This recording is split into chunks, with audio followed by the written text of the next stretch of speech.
This whale shark has a commercial fishing rope for a noose, cutting into its giant body.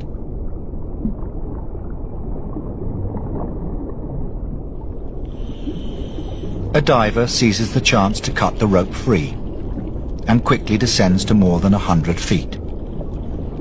The monster shark calmly cooperates. It takes just 30 seconds to remove a rope that may have burdened this gentle giant for many years.